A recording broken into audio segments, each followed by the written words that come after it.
विमान दाखल झालेलं आहे। महत्वाची बातमी आपण बघतोय, नाशिकमध्ये खासगी विमान अदानींचं असल्याची माहिती समोर आलेली आहे।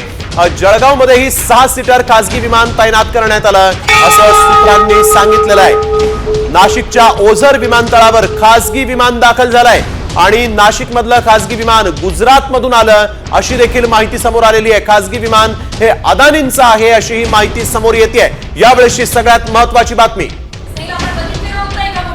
2 विमानं बुक केली असल्याची माहिती समोर आलेली होती आणि साम टीव्हीने सर्वात आधी ही मोठी बातमी दाखवली होती। मात्र आता सध्या जर आपण बघितलं तर एक खासगी विमान दाखल झालेलं आहे नाशिक मधल्या ओझर या विमानतळावरती। हे विमान आता दाखल झालेलं आहे। तब्बल 6 सीटर हे विमान आहे। एकीकडे निवडणुकींच्या मतमोजणीचे कल हाती येत आहे। अभिजित सोनावणे यावेळेस आपल्या बरोबर जोडले गेलेले आहेत। अभिजित, काय अधिकची माहिती आहे? खासगी विमान नेमकं का आलेलं आहे?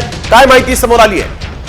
हे 6 सीटर खासगी विमान आहे आणि अहमदाबादहून हे विमान नाशिकच्या ओझर विमानतळावर दाखल झाल्याची माहिती मिळते। अदानी ग्रुपचं हे विमान असल्याची देखील सूत्रांची माहिती आहे। नाशिक प्रमाणे जळगाव विमानतळावर देखील 6 सीटर खासगी विमान त्या ठिकाणी पुढच्या काही वेळामध्ये पोहोचत असल्याचं कळतंय।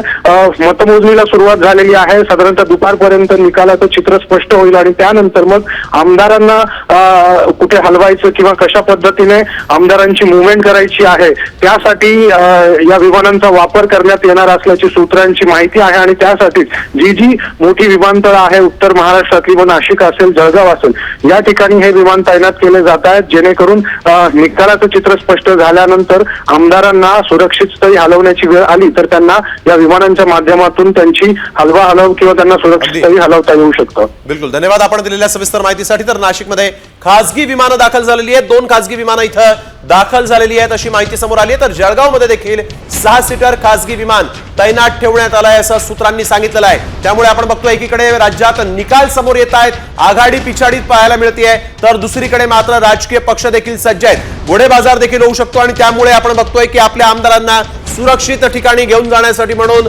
विमानतळांवर आता विमानं आणि तेही खासगी विमानं तैनात करण्यात आलेली आहेत। यावेळेची एक मोठी आणि महत्वाची बातमी, विशुद्ध स्नेहिल, गेल्या 5 वर्षांमध्ये जितक्या ध्रुवीकरणाचं राजकारण खरं तर महाराष्ट्रानं बघितलेलं आहे, घोडे बाजार बघितलेला आहे, बंड बघितलेली आहेत, त्यानंतर आता पक्ष सुद्धा सतर्क झालेली आहेत। अनेक ठिकाणी केवळ कल हातात येत आहे, मात्र आमदारांना सांभाळण्याचं मोठं आव्हान पेलण्यासाठी दोन्ही युत्या आघाड्या सज्ज असल्याचं बघायला मिळत आहे। नाशिकमधलं खासगी विमान गुजरातमधून दाखल झालेलं आहे। खासगी विमान अदानींचं असल्याची माहिती आहे। मात्र या क्षणाची आणखी एक मोठी बातमी, बेलापूर या मतदारसंघातून संदीप नाईक हे आघाडीवर आहेत, तर रावेर या मतदारसंघातून काँग्रेसचे धनंजय चौधरी हे आघाडीवर आहेत। उदगीरमधून संजय बनसोडे हे सध्या आघाडीवर दिसत आहेत। जामनेरमधून गिरीश महाजन हे सध्या आघाडीवर दिसत आहेत।